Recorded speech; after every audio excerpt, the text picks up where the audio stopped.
we are thrilled to have everybody here tonight. Our fantastic panelists, thank you so much, Leyla, Rebecca, Ali, and Alrik, for being here tonight. We are really grateful to all of you for spending your evening with us, to give us your time and your expertise and to share with us. So thank you so much. And I also want to thank our sponsors tonight. That includes CineQuest, and CineQuest is a fantastic organization. Their screenwriting and their film festival is something that you should definitely check out if you're not familiar with them. We have been partners with them for many years, supporting each other. And our other sponsor, Final Draft, we have partnered with them for several years as well. They are strong supporters of ours, and they gave out software to the 5 people pitching tonight. Thank you, Final Draft. I also want to say a thank you to everybody who submitted to our virtual pitch challenge. This event tonight is a culmination of that. We're going to watch 3 of the winners, the 3 winners of the virtual pitch challenge. We had amazing pitches submitted. It was incredibly difficult to select those 3 winners. There are so many good ones. So please, if you didn't win, don't be discouraged. If you didn't make the finals, don't be discouraged. Pitching is hard. It is a muscle. You have to keep working it. It is a skill set that you have to keep practicing. And so I think, be proud of yourselves. Give yourself a pat on the back for even submitting it, because it's nerve-wracking, right? To not only to get your pitch ready, but also then to put it out there in the world and know that if you win, you're going to be doing it in front of people, a live audience, so to speak. The ones tonight, the ones that were submitted were 90-second pitches. It's a little different than if you're going into an executive meeting where you get a bit more time, but the 90-second pitch is that pitch that you need if you're at a party and talking to somebody, or in an elevator talking to somebody, networking, and they say, hey, I'm looking for something, what are you working on? Well, great, now you've got a 90-second pitch ready to go in your back pocket. It also helps you whittle down really the important pieces of your script, the core of what you want to say and your voice and why you wrote this into 90 seconds. You can only share the important stuff in 90 seconds. So I'd like to actually list out our winners and our finalists for everyone to hear. Let's give them a warm round of virtual applause. Our winners are Jules Proctor, Jingjing Tan, Mark Bose. Our finalists are Adrian Thorne, Alex Bright, Arnon Shore, Bruna Pius, Devin Young, Finn Wagstaff, J&J Lawson, Jeffrey Chase, Joel Zhang Ji Pao, Jonathan Logan, Kate Immy, Katie Combs, Natasha Bushell, Norm Fassbender, Patrice Williams Marks, Patricia Selznick, Patrick Leahy, Robin Streichler, Rod Spence, Sarah Moss, Shane Walsh-Smith, Simon X. Frederick, Sarah Marie Adamson, Toby Alexander, and Yvonne Paulin. I apologize if I mispronounced anybody's names. Congratulations to you all. Thank you again for sharing. While I'm on the subject of pitching, I do want to let you all know that we just launched a new offering. Shana, who's our moderator tonight, our Senior Manager of Writer Relations and Events, just launched pitch practice sessions. So you can go and do a 30-minute pitch practice with her. She is very well attuned at pitching. She has watched every pitch challenge that we've done. She's been a judge for, so she's watched gazillions of pitches. Not to mention, she is out on the town pitching actively right now to huge companies like Disney, Nickelodeon, Netflix, Warner Brothers. She knows her stuff. It is really important to get some practice before you go into a room, because it's a lot different to say a pitch out loud in a room than it is in your head, or even to yourself in the mirror. Your nerves are going and you're walking into somewhere you might not have been before, with people you might not know, probably don't know. So there's a lot that goes into it. A lot of, you have to be really comfortable and really confident and polished, and the way to do that is to practice. So this is a great opportunity for you to be able to practice with an executive. So might be a little bit of nerves, but it's a totally safe place because she's there to help you. She's there to work through it with you. and field your questions, decide with you what's working and what isn't. And it's a great opportunity for you to get that feedback from her as an executive, those questions that might come up because she's interested in something, or questions that might come up because she's unclear about something. So that really helps you hone in your pitch. And they don't have to be 90-second pitches like tonight. They can be 10-minute pitches, whatever you have. Okay, so and I'm going to put, and we have, I almost forgot, we are tonight offering $10 off of that with the code pitch event. So I'll put that in the comments for you all after. Okay, so again, we're watching 5 pitches tonight, 3 of the winners of the virtual pitch challenge and our 2 newest Fast Track Fellows. They're currently in their Fast Track week. They're meeting with execs around town on Zoom, led by Jaren and Jordan. And Jordan, I'm actually going to turn it over to you right now if you would like to say a few words about the week. My name is Jordan Trappier. I am the ISA script coordinator, and I helped coordinate the Fast Track Fellowship this year. As part of the fellowship, we selected 2 exceptional screenwriters and connected them with a slew of industry professionals, ranging from agents of CAA to showrunners for some of TV's biggest hit shows. And our 2 fellows this year are among you right now, Denise Myers and Alan Jenkins. Denise's work, which often lives in the historical revisionist biopic sphere, showcases incredible women throughout history, including the female gangster who nearly assassinated Al Capone and the female masterminds behind the D.B. Cooper heist. Alan Jenkins uses his incredible breadth of personal experience working as a civil rights and human rights lawyer and a professor at Harvard Law to weave entertaining and socially conscious stories, including his fellowship-winning pilot about his time as working for the Supreme Court. So we are very excited to welcome them here tonight. And I wanted to open this up to both Denise and Alan to tell us a little bit about their experiences this week, if they're so willing. Oh, hi. I'm coming to you live from my gynecologist's office. I'm really fortunate that I've won a couple of different fellowships and mentorships and been part of labs. And typically what they give you is a laurel and a pat on the back, which is lovely because it shows that you're on the right track in terms of what you're writing and how people are responding. But to get to talk to executives and other writers and agents and managers one-on-one, because this is all about relationship building, was absolutely invaluable. It was a really wonderful experience. I really want to second that, and just to say what good care Jordan and Jaren and Felicity and Molly have taken of us. It's been fantastic to get to speak with not only so many people in the industry, but the breadth of experiences. People, managers and writers and producers, and I spoke with someone in the independent film sphere and animation.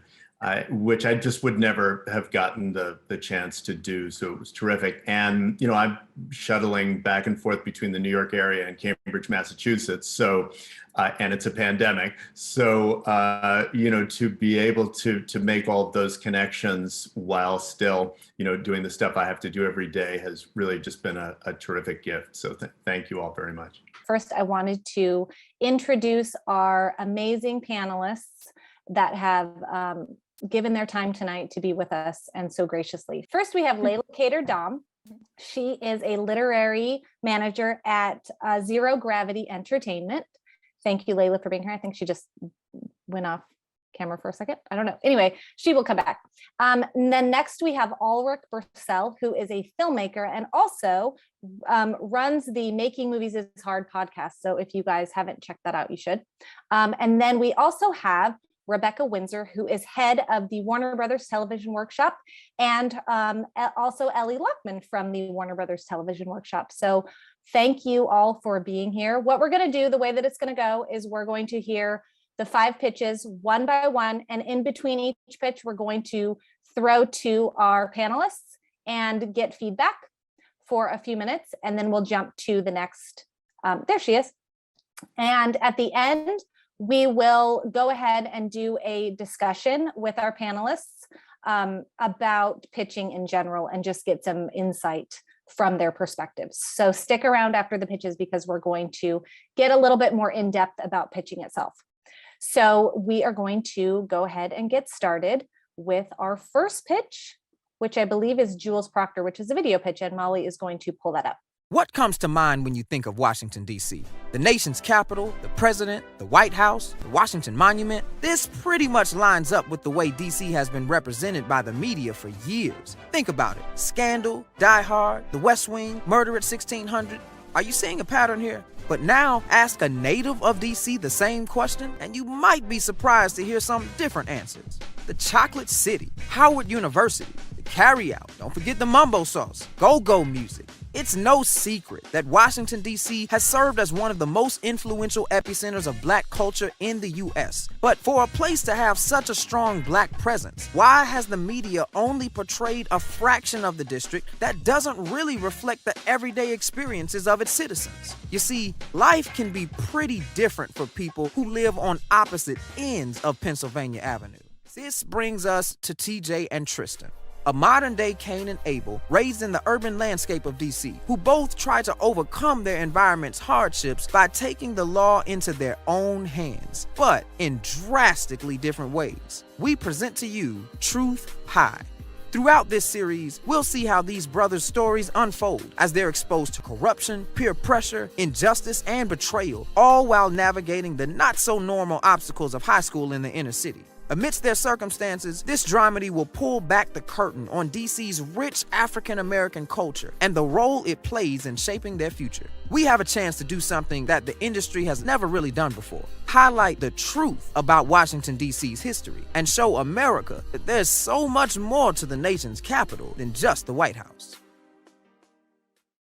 So you guys can give feedback in terms of, you can ask questions of Jules if you want, or you can just talk about what you liked or what, anything. So let's start with you, Leyla.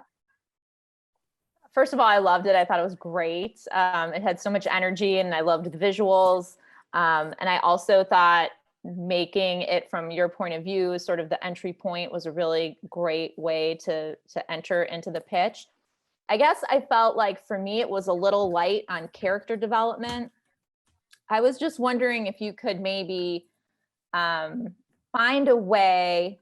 I know it's hard in 90 seconds, it's very difficult, but I think there might be a way to shine a light on each of the brothers just a little bit more to differentiate them. So I come out of that pitch having a better feel for how they drastically approach their different paths. I would say that would be really my main note. That's a great note. You. Thank you. I appreciate that. Alrik, what about you? So I thought it was very charming. I liked how much character came through with the way that you do the animation and the whole tone of the whole thing. I thought was great.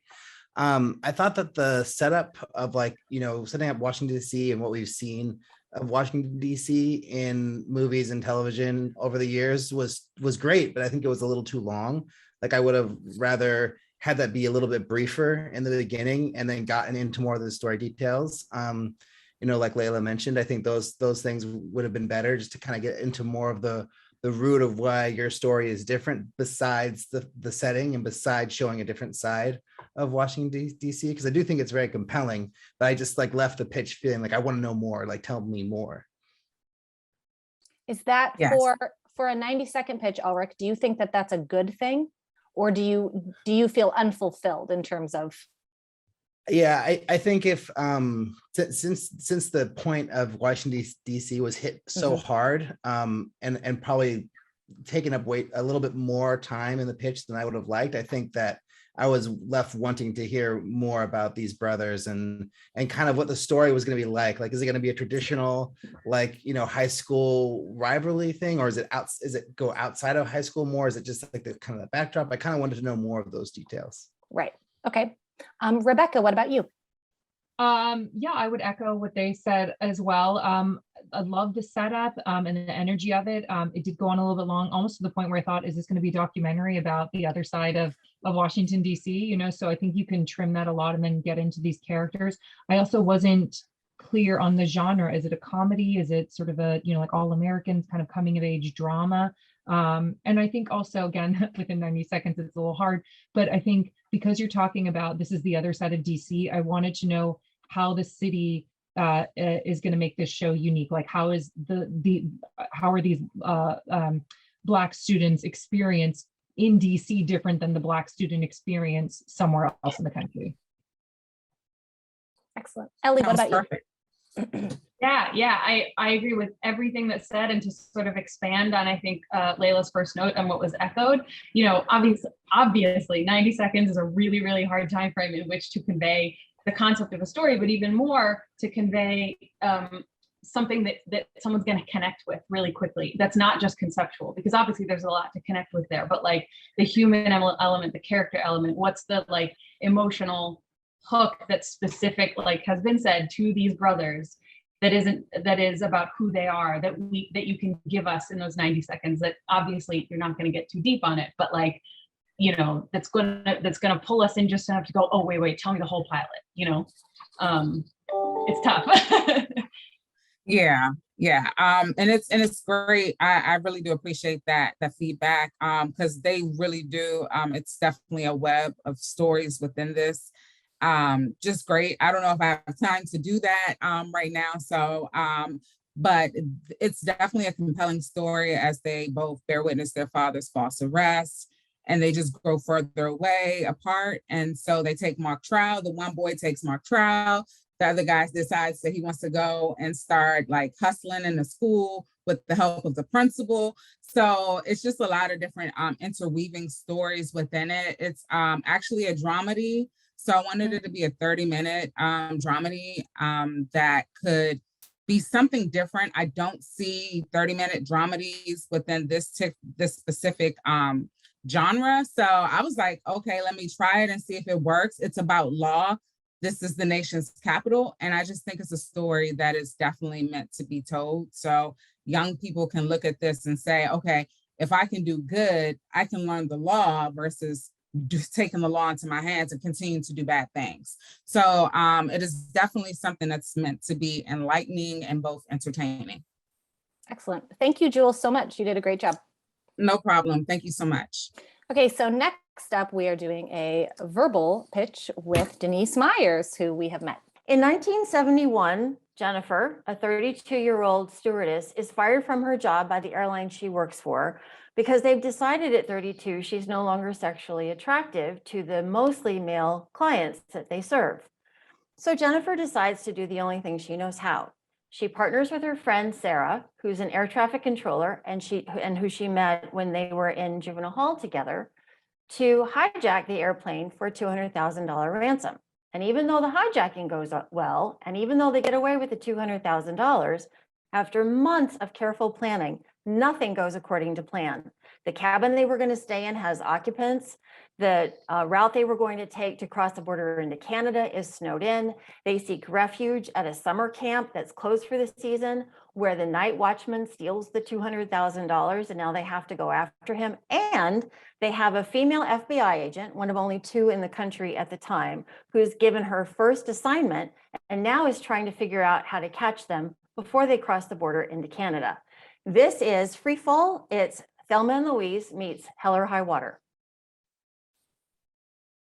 Excellent. Ellie, you just clapped, so I'm going to go to you first. Well, now I'm on the spot, and truthfully, I thought it was great. Oh, thank you.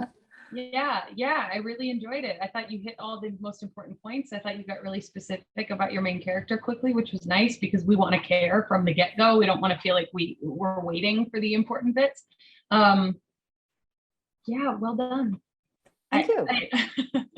Excellent. Alrik, I'm going to go to you. I also loved it. I just wrote awesome in my notes. Yeah, you did a great job. Like you dove right into plot, which I think was great because it really grabbed me right from the beginning. I was immediately interested in what's going to happen. And I felt like you did a really good job of explaining the whole story in a compelling way without getting lost in the weeds, which sometimes happens in these. And then the thing I loved the most about it was I was like, okay, what's the genre? What's the tone? And at the very end, you gave a comp. And it just painted the whole picture in my head. So fantastic job. I don't really have any feedback.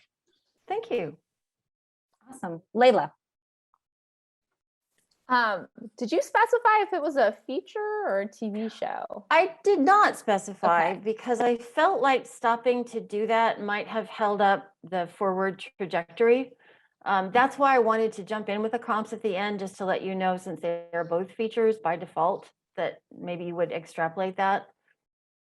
I think for me, and maybe this is just my own sort of way of working, is because usually when I hear a pitch, I already know if it's a TV show or a Right. feature. So because I didn't know, I spent probably more time than I should have during the pitch, which was fantastic, trying to figure out, would I do this as a TV show or would I do this as a feature? Right. So just to avoid that, I mean, I'm sure if you're actually pitching it out in the world, you'd probably preface that with it's a feature, or you probably Right. discuss ahead of time the fact that it's a feature. For the purposes here, it threw me a little bit not knowing which one it was. Other than that though, and you know, that's a really minor thing, and again, just sort of my preference, I thought you did a great job, and I thought you did really paint a great picture with few words.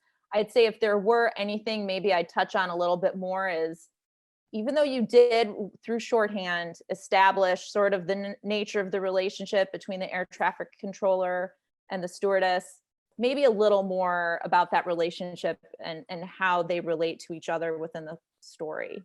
Okay, thank you. You're welcome. And Rebecca. Leyla stole my thoughts completely, because I went into it thinking it was a TV show, and then as you went on, I go, I think this actually might be better as a feature. So I think it's really easy to just set up, in this feature film, we meet blah, blah, blah, you know, and move on. So you don't have to spend a lot of time on it. And even though you do the comps at the end, there are, you know, TV pitches that might use a feature as a comp just for tone or, you know, or genre. So I think just, again, when you're going in to pitch someone, you're obviously either pitching a feature executive or a TV executive. So, but I think in this scenario where we don't know, but other than that, I loved it. So thank you. Good job. Excellent. I love that. Good job, Denise. Thank you. So I can start breathing again? Is that okay? Yes. Inhale and exhale. All right. Get a little, you're not sweaty anymore. You're good. No, not at all. I'll just bring this out after we're done. It's fine. Exactly. We all feel you. We all know. Thank you all. Good job. Next up, we have Mark Bowes. Hi, Mark. Hello there. How are you? Good. It's great to be here. Good. You can begin whenever you are ready. So I'm Mark, and I'm a screenwriter that lives here in Palm Springs, and I am so excited to be here. So here goes. Picture your closest friends. Imagine them suffering excruciating pain and disease. Now visualize your world without them. Life During Wartime is a 1-hour drama set in late 80s America, when the moral majority was inciting AIDS hysteria and stigmatizing those with HIV. Meet Puck, an actor in recovery, newly diagnosed with the virus. He's had an abusive childhood, lived on the streets, and in order to cope with this harsh reality, denial is his sole means of survival. When he's accused of having AIDS on a film set, he hurls urine at the director and gets fired. What does he do next? He backslides, losing his apartment and only remaining friend. With nowhere to go, he flees to his estranged mother's Palm Springs trailer park, discovering she suffered a stroke. Puck's life collides there with the trailer park inhabitants, former stunt doubles, vaudeville comedians, and disgraced ingenue, as well as a long lost, forgotten film star. These people are all, they're all has-beens from the golden age of Hollywood, most friendly, others not, especially the tyrannical HOA president. As the series progresses, Puck overcomes his addiction, forms a family from the elderly misfits, becomes a vital force in his community, all while battling HIV. My aim here is to honor the friends I've lost to AIDS, to recognize their bravery and their legacies. And much like HBO's It's a Sin or Pose on FX, Life During Wartime depicts the lives of individuals fighting to survive against all odds during a time of personal crisis.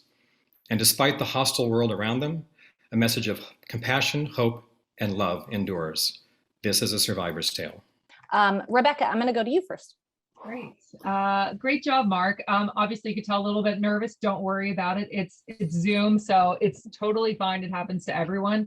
And what's great is that you didn't let your nerves get the better of you, you know? And this venue is a very strange venue to be in. So don't worry about that. I think your story's compelling. I think the way that you opened it up, just, you know, the picture of this, I mean, you know, for any of us who did not lose friends to the AIDS crisis in the 80s, just having that idea that all your friends are dying or are in pain and there's nothing you can do about it, you know, it makes it universal, which is what you want a story to be, even as specific as this. So I thought you brought us in really well. I thought you bookended it at the end really nicely with, you know, not just the comps, but also the themes that you wanted to tackle. And you also, you know, had sort of introduced this really interesting cast of characters that obviously in a minute and a half, we don't have time to really get into all their eccentricities, but I love just the idea of all of these sort of has-beens from the golden age living in a trailer park. You know, I would say the one thing that, you know, in terms of the comps, it feels like they're a little bit more, and I'm sorry, I haven't seen It's a Sin, but, you know, I think those are more sort of on the straight dramatic side. And so I wondered with the eccentricities, how much sort of humor would be in there. So maybe touch on that, but otherwise, well done. Thank you. Excellent. Leyla, I'll go to you.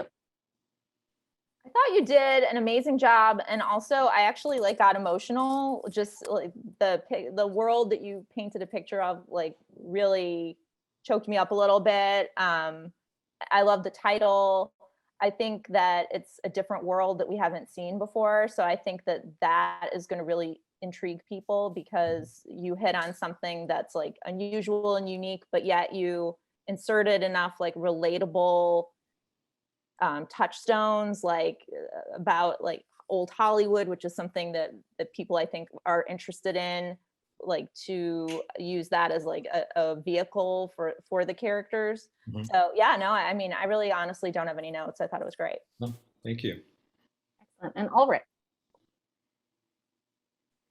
So I also thought you did a really great job, definitely painting the picture and setting up the story and then bringing us into the character, and then, you know, the progression.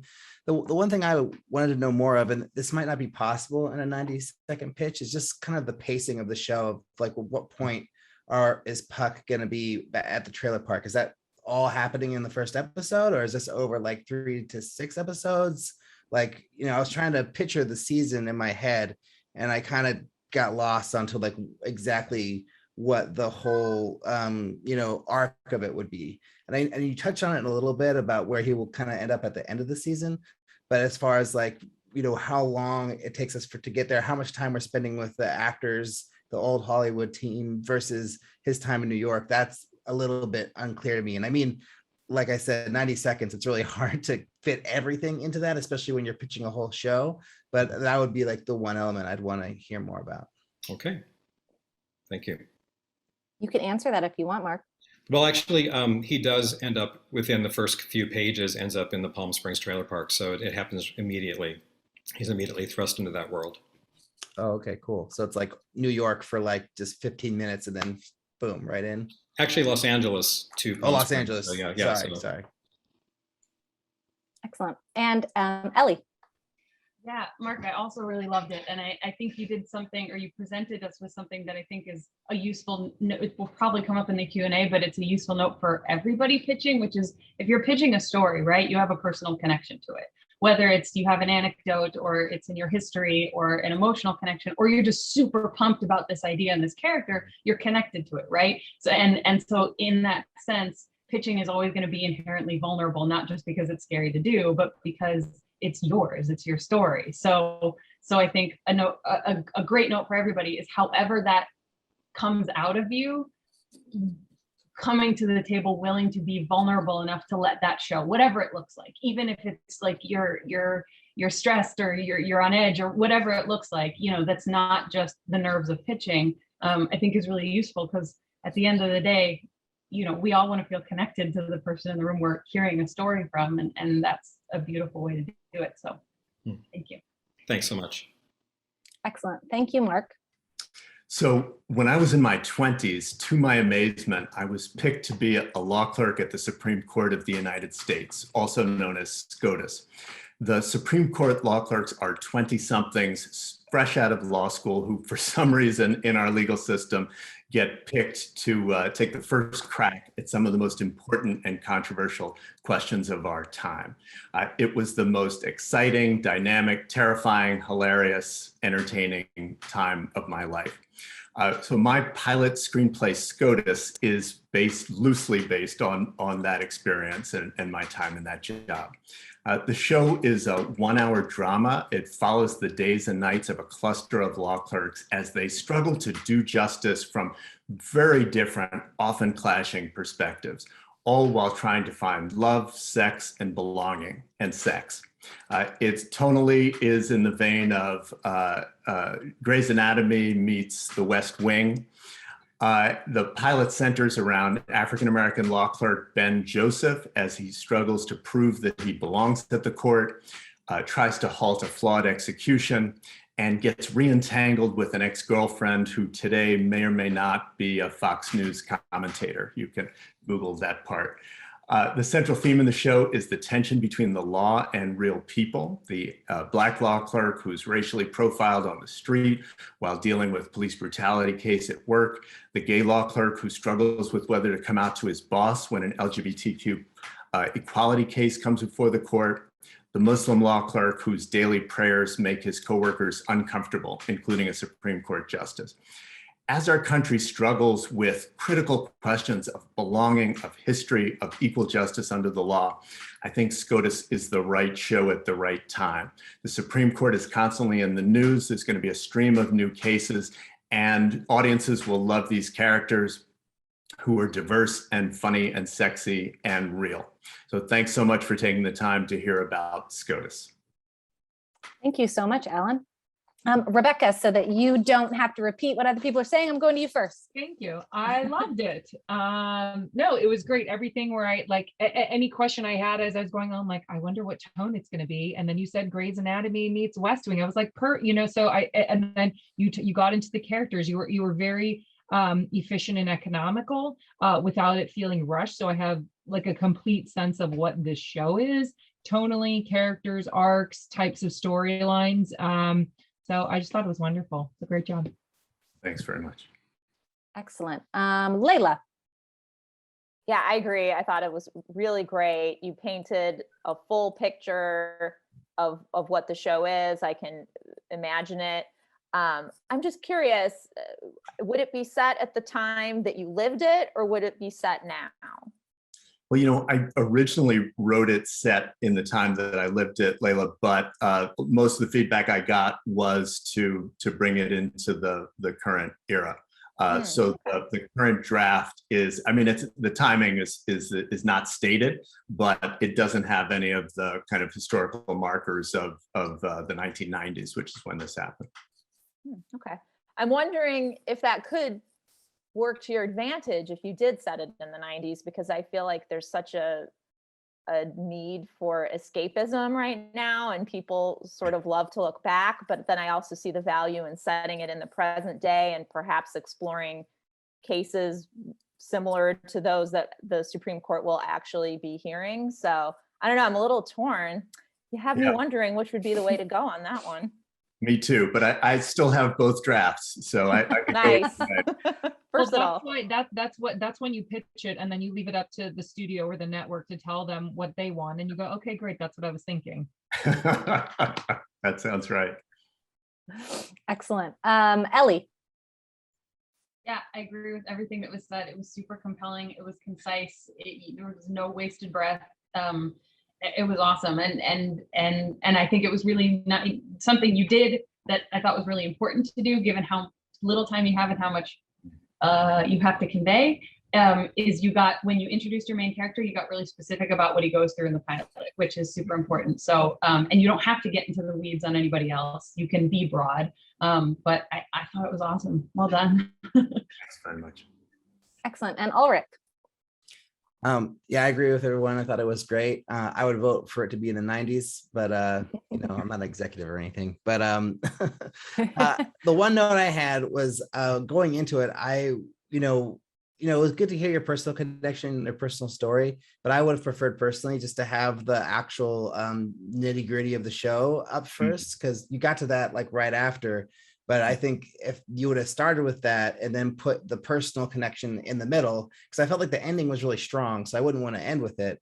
But like, I think, yeah, where you got into the log line and the details of the show and the comps and everything, I think I would have put that first, then go to the personal story, then go to the ending the way you had it. But I wouldn't really necessarily change anything or take anything out. I would just reorder it slightly.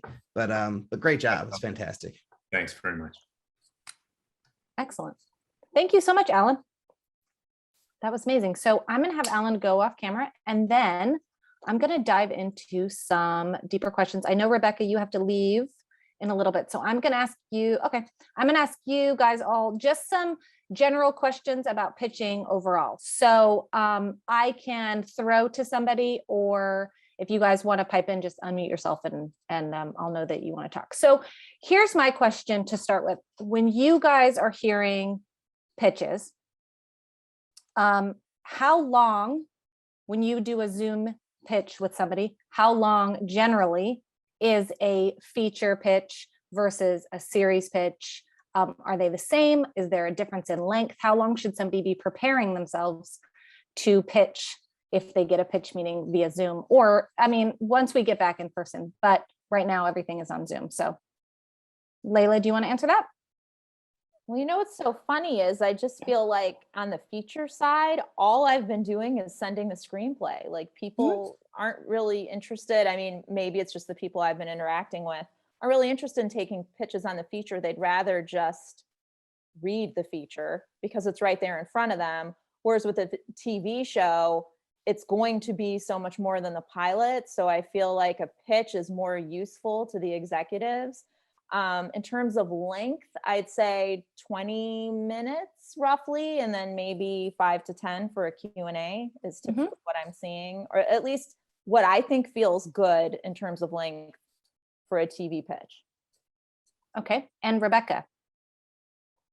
Yeah, I have not heard a feature pitch in many, many years because I've been working in television, but yeah, I would say 15 to 20 minutes is a good length for a pitch. And yeah, there's always going to be follow-up questions. Yeah, but no, yeah, I would say like 15, 20 minutes should be enough, and as you're preparing, you want to, if you don't know, like, practice it with people, and get feedback before you have to go into the executives.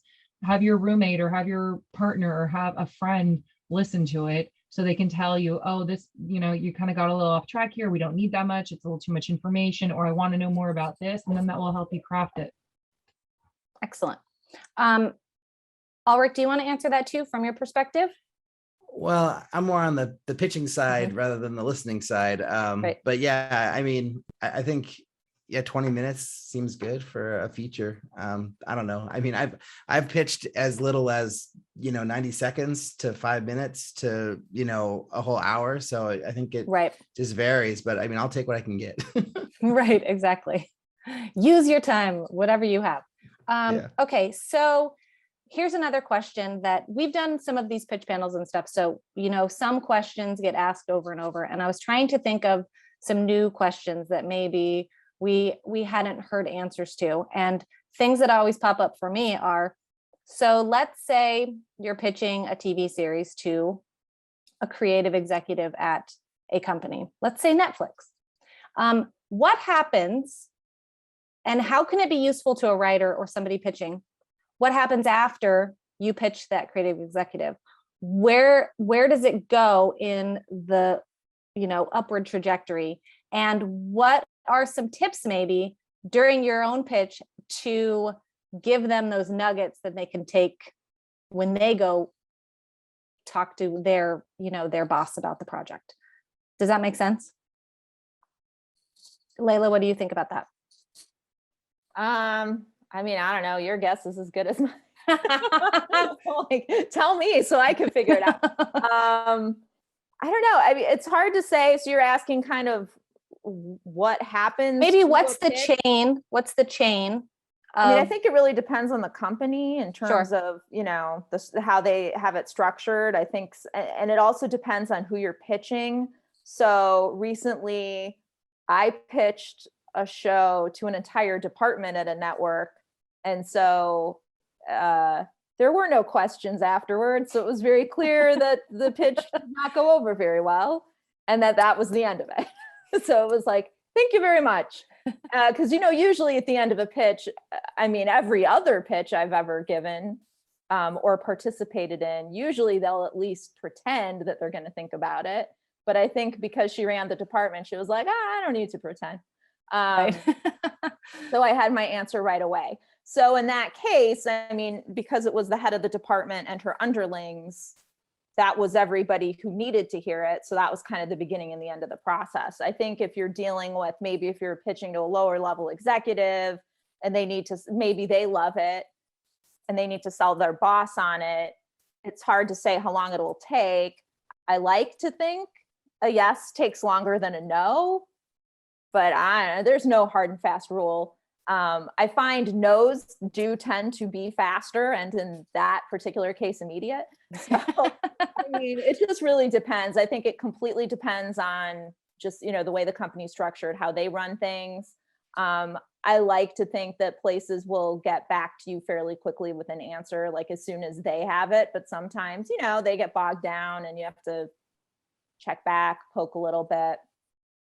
But in terms of like the nuggets that'll move it up the chain, I don't know. I think as long as you do just the best, strongest pitch you can, I mean, the hope is that they'll buy in and buy it. But right. I mean, I think right now, especially the TV side is very saturated, not only because of the time of year, but I think there was a lot of buying going on during the pandemic. So I think it's more challenging than ever before to actually make a sale. Okay. Rebecca? Yeah, I mean, if you're pitching a production company, there's usually not a huge, that big of a chain of command. It's usually there might be a couple levels of it. It depends on how big the production company is, but a lot of production companies are quite small. So you're pitching the person who either wants to do it or doesn't. So there's not really, maybe they have to go to the principal. But for studios or networks, there could conceivably be many people that need to, weigh in on it, depending on, unless like you're in Leyla's case where you're pitching the head of the department. And I agree that I think no's come a lot quicker. And I mean, sometimes you may get it in the meeting. It's just, we love you. We love this. We have something else really similar to this in development already, or this genre is really tough for us right now, but let's keep talking, or let's hear the next thing. So sometimes you can get it right away. Sometimes you won't get it in the room, but that will be the feedback via your reps. And the yeses, I mean, I think, there are cases where you sell something in a room, like that's the goal. But I think barring it being from a really established, writer, that they were like, yes, we're doing the next J.J. Abrams project. Right. Or it's just like the idea is just so compelling and fantastic that they just fall in love with it. I think a lot of those sort of, require a lot of afterthought and discussion. And then, you have the departments then saying, okay, what have we heard? What are the needs? What's the landscape? Where can we sell this? Who is there a buyer for this? And so that can sometimes take a little bit more time. And yeah, I mean, in terms of what you can do in the nuggets, I mean, it's hard to sort of, there's no like secret sauce, I think it's just, it is, trying to be compelling, trying to be memorable, obviously enthusiastic. And that takes a lot of different forms. Excellent. Ellie, I wanted to go to you because in your feedback, you talked a lot about that emotional core, that feeling that you get. So I wanted to talk to you and ask you about, is that something that you like to hear at the beginning of a pitch? Or is it just something that you want within that pitch to feel some sort of connection from the writer to the project? Yeah, so, obviously everybody's a little bit different in terms of like what they personally connect to. But, in terms of like a personal anecdote or something, sure, that can be a great way to get into a pitch. It's not necessary, it can come later, it can come at the end, as Alrik suggested earlier, it can come somewhere in the middle. Like it doesn't have to be your way in the door. But I think in terms of like the I don't know if I would call it emotional, because I feel like that has some connotations so much as like a will, like an openness to pitch honestly and to not mask your personal feelings about what of the why, and that's baked in, right? That's baked into your process with the story on your own. And I think the skill of being willing to work the muscle of revealing that to other people in a room is hard. And that doesn't mean, I'm not saying like cry when you do the pitch, or, you know, because it might not be sad, but not feeling like you have to button up and be a certain way, and walk in honest and open. And this is my story, and this is why it's important to me, whether or not you spell that out. But I think that's something that comes naturally to some people, and something that other people, you know, it's a muscle to work, to go, okay, I know how I feel about this. If I'm talking to somebody who I trust, how do I tell this story? Does that make sense? Yes, absolutely. Okay. I hear you. I know sometimes we talk and we're like, wait, am I even making any sense here? Here we go. Alrik, I'm going to go to you, since you come from the side of pitching more than listening. How do you start your pitches? Do you start with a personal story? Do you go right into the action? What is your personal style with pitching, or is it different with each pitch? It definitely changes with each person I'm pitching to. It kind of depends on the relationship, like how well I know them. If I don't know them at all, which I've pitched a lot in that way, I usually just get right into the story, into the pitch itself, and just try to make sure that I get all the right information across. And, you know, I'm a filmmaker that does, you know, sci-fi horror genre filmmaking. So, you know, there are often personal connections to the characters in my life.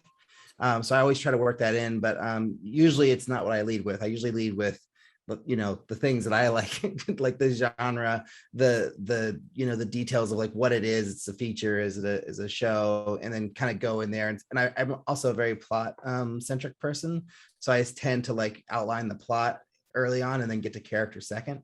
But that's just my approach, and I feel like there's a lot of different ways you can do it that work really well. But that's just the way that I like to approach it. Excellent, thank you. Rebecca, I'm going to go to you. I wanted to ask you about how important is energy from the pitcher in a pitch? And, you know, there's people who hear pitches all day long, over and over and over. So how important is it, especially on Zoom, because it seems like when you're talking into your camera, you know, even on anything that you're doing, it sucks a little bit of the energy out of you. So let's just talk about energy in your pitch. Incredibly important. The last thing I want, like if you're sitting back and just like and you're talking like this, I'm leaning back too. I want to lean in, and the way that I do that is by you really believing what you're saying and having that energy. And that doesn't mean you have to be on and like big, and you know, if that's appropriate because it's a big comedy, then great. But I think even I'm sorry, I forgot the gentleman's name who pitched the story set in the AIDS crisis. Like Mark. He was not big, but he was intense in his emotions and had you know a different kind of energy. And every writer is different, right? There are introverted writers, there are extroverted writers, there are, you know, and so it runs the gamut. So there's not one way to do it, but I think you need to be you know, really find like, and I think a lot of that does come from personal connection. You know, on the comedy side, like again, that personal connection, as important is just, you know, what do I find funny about this, and why are you going to find this funny, and isn't this funny, you know? So I think again, there's not one way to do it, but I think you really just know that us listening to them over and over and over, if you're not engaged in telling it, we're not going to be engaged in listening to it. Excellent, thank you. And I'm just going to throw one more at you because I know that you're probably going to jump off this very fast. For you, what's the most important aspect from a pitch? I think, I mean, I feel it's the story, you know, it has to be a fully fleshed out story. I think that, you know, even like there are some bad pitchers out there who are amazing writers. And so even if they don't have the energy and it's a little bit of a stilted pitch, or they're nervous, or they, you know, But if the story they're telling is so compelling and the characters and the emotional arcs and the path that I'm going to be taken on is there, then I can see through like an okay pitch because I know the story is going to be there. And hopefully will have read some material of this person's in advance to want to take the pitch. But even if I haven't, I will be likely to want to read it. So you can have, so not to contradict what I just said about energy, but like there are also really wonderful pitchers out there who then can't execute well-written scripts, and that's super disappointing. And they may continue to get opportunities, but then, eventually it will catch up to them. So I think for me at the end of the day is, is this a compelling story? Am I leaning into it? Do I want to, again, for TV series, do I want to spend, potentially 100 episodes, or even if it's a limited series, like, do I want to live with these characters and see what happens next? Excellent. Thank you. Leyla, I'm going to go to you because you just spoke about your pitching. So from your perspective, are there some, do you have any like funny stories or any advice on the do's and don'ts, things maybe that you've seen be like a no-no, or ways to recover, even ways somebody got lost in their story and kind of found their way back, or you personally? Well, I mean, I was just thinking in terms of just pitching stories in general, and something I find that is very troublesome is this idea that the person who's getting the pitch doesn't need to pay attention. I've seen people looking at texts, people typing on computers. It's quite astonishing to me how rude people can be when this is something that really requires full attention, when possible. Obviously, I know we have kids coming and going. I mean, that's been an issue for me tonight. But really, if that's what I'm not even kidding you. Like, I won't name names. I had a boss. I remember one time we were taking a pitch, and somebody came in and he was like lighting up a cigar. I was like, what are you doing? Like, this, that's distracting me. It's distracting the person giving the pitch. But to your question, in terms of, funny stories or where people can save themselves, I know for me, when people are pitching to me, I don't expect it to be seamless. I don't expect it to be some sort of song and dance. And I think that's what's just so weird about this whole process, because a lot of the times, as Rebecca was kind of alluding to, it's like they can be diametrically opposed skills. Just because you're a great pitcher doesn't mean then that your writing is great, and vice versa. And so it's like, then why are people pitching? Because it's all really at the end of the day about the writing. Like, why is pitching even a thing? Obviously, it's I think it's born out of just like doing meetings and trying to interest people in reading. So I think, pitches are important. Being able to pitch well is important. I still think at the end of the day, it's all about directing people back to the script. Right. And, if it's a matter of doing a short pitch or a long pitch, make sure it's as short and sweet as possible. And in terms of like, saving yourself, if you have a problem during the pitch, I like to think that people are very accommodating and they know it's a high pressure situation. And if somebody like goes off track and says, oh my goodness, I'm sorry, like, where's my train of thought? I'm certainly not going to be like, oh, I was going to read their scripts, but now that they flubbed the pitch, forget it. Right. So I try to also, tell writers like, yes, the pitch is all important in certain situations, but if it's just like at a general, or if it's just like really you're just trying to interest somebody in reading your script, it's not that important. And also it doesn't have to be memorized. I mean, obviously for the sake of a situation like this, if it's like a very tight time that you're dealing with, obviously that is probably going to be a pretty memorized pitch, but it doesn't have to be a theatrical piece that you're performing. Right. Like, it can really just be sort of a conversation and like, let me tell you about this script that I wrote. So I don't know. Sorry if I'm rambling. No, that's all great information. That's my problem when I'm pitching. I ramble. I don't know.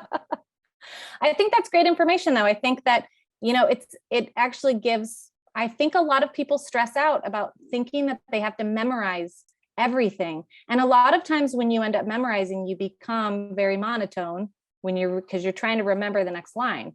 I always have notes on my computer, on the side of me, everywhere, just to catch myself again. And if you take a breath, it's not the longest breath you're ever going to take in the whole world. It's just get yourself back together again and sort of go back into it and give yourself some grace. You know, we're all doing the same thing. So exactly. Yes. Alrik, to you, what are your, I'm going to just ask a few more questions, then I'm going to get everybody out of here.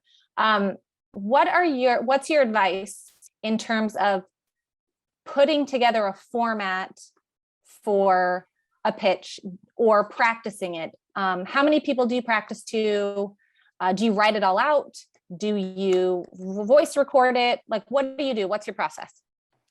Yeah, I've definitely done all those things. So writing it out, pitching to a group, either be like, just my wife or to a couple of friends, or get some people together and do it, because I feel like if you're going to be doing it to a group of people, it's probably a good idea to do it to a group of people, just to get used to like having that many ears, on you at the same time.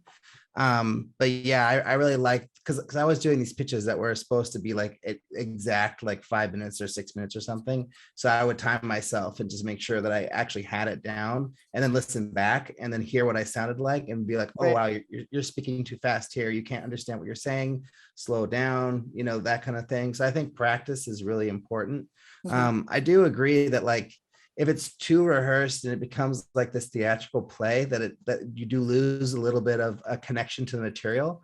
Because I think it's true. Like, people want to know like why this is so important to you and like where it came from, and like that it's not just some script that like you're trying to sell for money, that it's actually means something to you. And I mean, I come from the writer director perspective, not like just the writer perspective. So it's always in the context of trying to get the film made. So I really think it's important, to practice, but also like be willing to throw it away. Because like somebody might just ask you a question in the middle of your pitch and like take you off on a tangent. So you have to be ready to like jump off like what you've memorized and answer that tangent. So I do prefer when it's more of a conversation. So it's kind of a tough thing to say. It's like, oh yeah, memorize it so you have it, but then be ready to throw it all away if you need to. But but honestly, that's probably the best approach if you can manage that. That is true. Memorize it, but don't. But have it all, but don't. Yes, Ellie. Right. I just wanted to jump on something Alrik said that I thought was really great. And obviously, it's almost, well, not almost, it is apples and oranges when you're talking about pitching to sell something, a feature or a series. And like, say, what Rebecca and I do, pitching in a room, if you're a staffed writer or you want to develop the skills, to feel confident when you do get staffed, if that's your aim.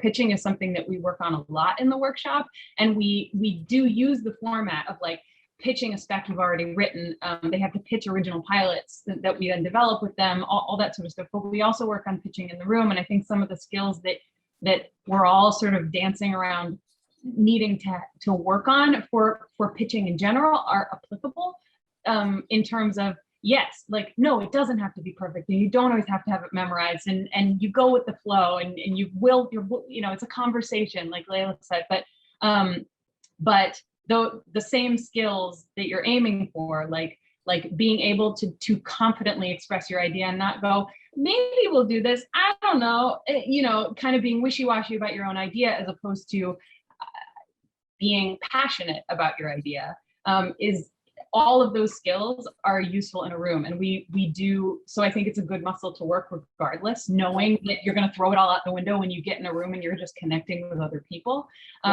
We also do improv in the workshop, which is what Alrik said made me think of that, when you're having a conversation about a story, it's not just this, like, you're giving a presentation, curveballs are going to get thrown at you. And instead of being so wedded to your very specific, like linear idea that you're thrown by that, being able to go, yeah, I didn't think about that, and like take it somewhere in the room is a really good skill to have, because whether or not it ends up going there, it shows flexibility, it shows being able to collaborate, it shows that you can get excited about other ideas, which you're gonna have to do when you're working with executives. So well, that's a great thing that you're just talking about. So for any of you guys on the panel, when you're in a pitch or you're hearing pitches and questions are asked, what's your advice on answering those questions? Should you be very like, no, this is how it is, or should you be very flexible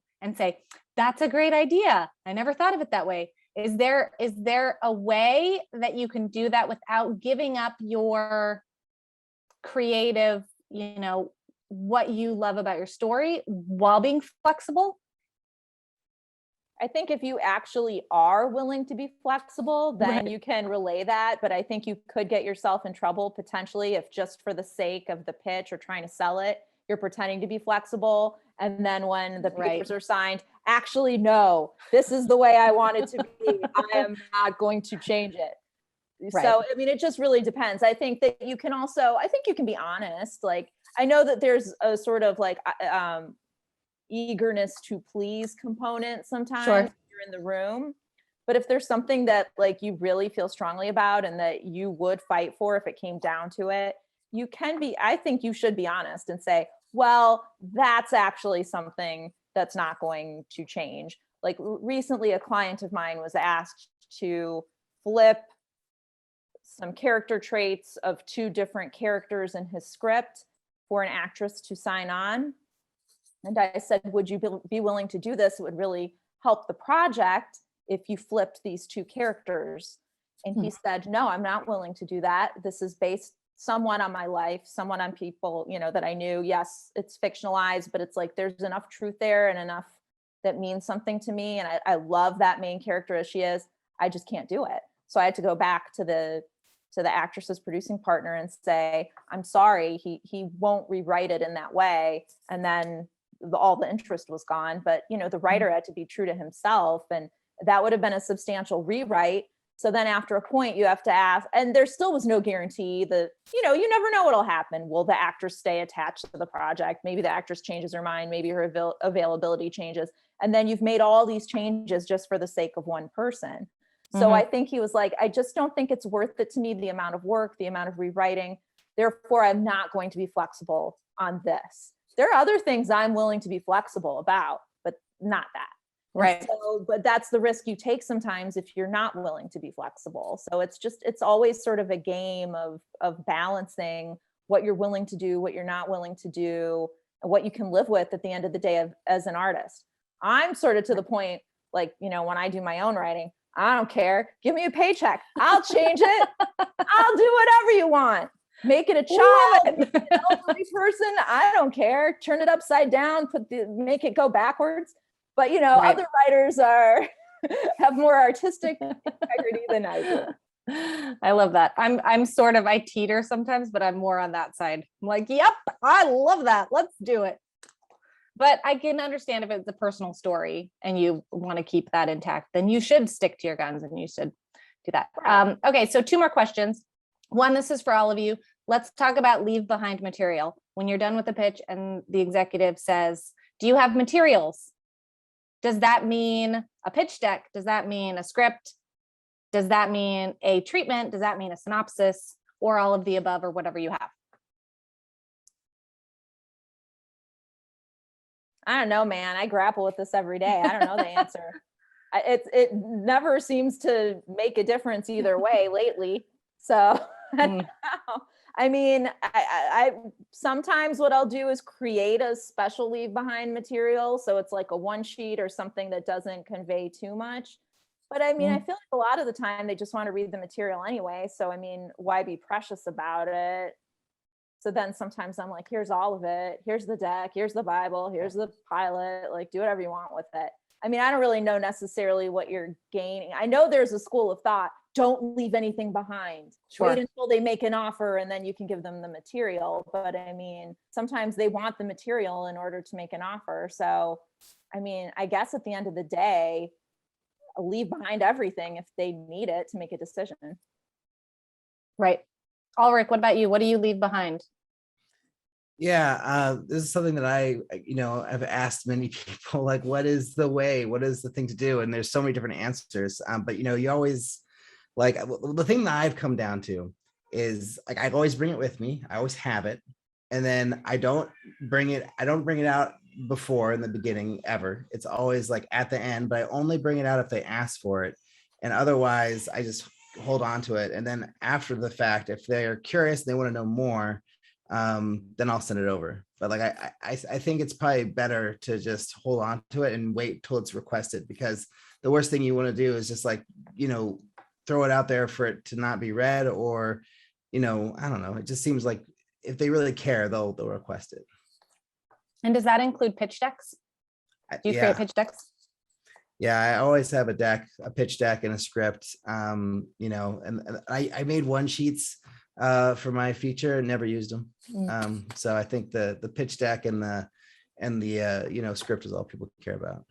Excellent. Ellie, what do you know about leave behinds? I would agree with everything that's said. I'm kind of with Leyla in that I feel like it goes a lot of different ways, and I don't think it's necessarily the thing that's going to make or break. Sure. Whichever you feel more comfortable with, or what they ask for or don't ask for. Okay, cool. Okay, so last question. I'm going to wrap it up with each of you giving your last words on pitching in general, any advice or words of encouragement, I guess. That would be a good way to do it. I like that we're all saying you don't have to be perfect, you don't have to be rehearsed. I mean, I've certainly moderated enough things where like I don't even know what I'm talking about anymore. So, you just have to be human. But any final words that each one of you want to say? Alrik, I'll start with you. I think it just comes down to really knowing your material really well, and being able to talk about it like really openly. I feel like that's really where you want to get, is where if someone asks you a question about your movie, you can ask, or your show, that you can answer it like, at a drop of a dime. Like, I just finished making my first feature film, and like I could pitch it at any moment, like in the middle of the night, in the middle of the morning, whatever. Like I just, it's ingrained in me now. And I wonder how long it'll last, but I think that's sort of the best way. And like, whether or not like you have this really honed practice perfect pitch that's down to 10 minutes or not, like I don't think that matters as much. It's more like really knowing your story and what you want people to know and take away after they've met with you. Excellent. Ellie, will you talk a little bit about the Warner Brothers TV Writers Workshop? Yeah, I'll try to do the 90-second version. So we run the pitch. You're on. I don't know how many directors are here. I'll focus a little bit more on the writing side, but we run 2 workshops, one each year, Writers Workshop and Directors Workshop, both designed to basically find on the writing side what we call the showrunners of tomorrow.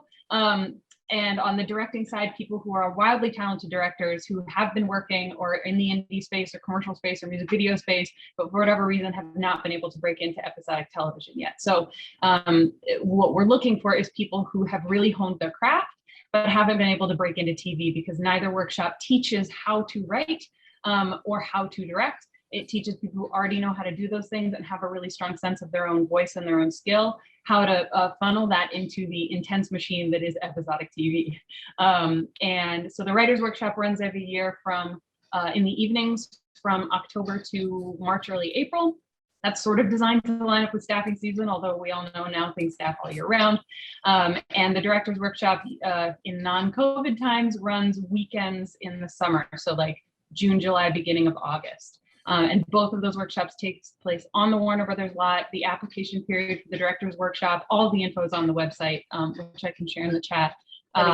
But the application for the Directors Workshop opens every year during the month of January, and the Writers Workshop applications open every year during the month of May. So it's open for that whole month, but if you want to apply, please don't wait till the end, because then we run into technical difficulties. Yeah, and if anyone, I'm happy to share my contact info if anybody has, or have you share it if anyone has more follow-up questions or wants to chat about either workshop, etc. Why don't you just throw that in the chat right now, and also just put the link. Yeah, we'll do that. So everybody, if you want to grab that, grab it in the next minute or so, and we are going to end with Leyla. Hello. I would like to say as a side note, I've been rejected by the Warner Brothers Writers Workshop early in my career. No. So and the only reason I'm saying that is because, it's like careers take many forms and you will get rejected a million times. I've been rejected on every side of the table. So it's just, I think for me, and this is not necessarily specific to pitching, but getting a thick skin, and I hate even saying that term, but learn to accept those rejections with poise, with grace, and just accept that they're part of the process. I mean, I remember, am I going to get into the Warner Brothers Writers? Oh my God. Oh, I didn't. Oh, crap. Oh, cry. And I think, you know, in the beginning of your career, every rejection is just, you know, it just breaks your heart. It debilitates you, and it gets easier and easier. I mean, on a daily basis now, I get rejected. My clients get rejected. My company gets rejected. Rejection. Now I'm like, whatever. I eat no's for breakfast. So that would be my first note, is just learn as best you can to handle rejection as well as you can. Obviously, it's always going to be painful. It's never going to be pleasant. Nobody wants to hear no. But those yeses are far and few between. You start realizing in this business, a yes is a miracle. Okay. Like you start to look at, you know, you read the trades, you're like, oh, look at all these people that heard yes, they got a deal, they sold this movie. But then you start realizing, you start talking to like really the people in the trenches, and you realize that the order of the day is usually no. Right. That's in terms of pitching specifically, I would like to say that you should almost approach pitching the way a stand-up comedian approaches their set. Constantly revisit it and revise it. If you pitch to one executive and something works great, always make sure that's in your pitch. If it doesn't, if somebody like kind of looks at you like, that, you know, I don't like that part, take it out. Like, don't just stay very like, you know, cemented in whatever pitch you have. It should be sort of like a living, breathing thing that you constantly revisit as necessary. That's a great piece of advice. It really is. It is. Comes from many years of rejection. I'm on that path too, sister. I want to quickly speak. Leyla, I'm so sorry that you did not get in the interview. Oh, that's, I mean, hey, I guess my spec of that 70s show didn't well, listen, distinguish me. To your point, just because we do have an audience here, and to illustrate your point, we track writers year to year, especially the ones who get to like the you know, we're in that like final 100, like 100, 120 that we're really focusing on. And many, I would say like at least half of every year's workshop class is people who have made it to the final rounds more than once. So it is, oh yeah, absolutely. It like, I would say, yes, at least half of the people who get in are people who, if not all, are people who have applied multiple times. And at least half of them are people we've met multiple times. So they're people where like, we see something you've written, we like it, and then we're going, okay, what do they write next year? We want to see like growth and change. And sometimes it's you interview and you don't get in, and it's a conversation about, you know what? Have you ever thought about applying as a drama writer? That kind of thing. So, and I'll just give, yeah, little tip. We only have 2 comedy spots versus between 6 and 7 drama spots every year, and about 60 to 70% of our applicants are comedy applicants. So your odds are much greater. If you're waffling between the two, I suggest applying as a drama writer, even if you have levity in your drama. That is very interesting, but I think a real reflection of what's going on in the marketplace, because I'm sure, I mean, you would know better than me, there must be a lot more dramas right now on the air than comedies. Well, yeah, and also obviously because it is Warner Brothers, and if you get into the workshop, you're contracted with Warner Brothers, it speaks to our slate of shows and what we have available to staff people on. So it's that reality too. Well, there you have it. That's the ISA scoop from Ellie Lockman. I love it. Thank you guys so much for being here. Also, thank Rebecca Windsor, who had to jump off. You guys were amazing. That time just flew by for me. So thank you guys for making it interesting and kind and just very informative. I think we all had a great night, as we can see in the chat. People are like, yay. So that is it for us. If you guys want to practice your pitches, go on the ISA website, find me in the mentor section and sign up, and I'll listen to your pitch and help you. Thank you, everybody. Have a great evening, and we'll see you guys soon.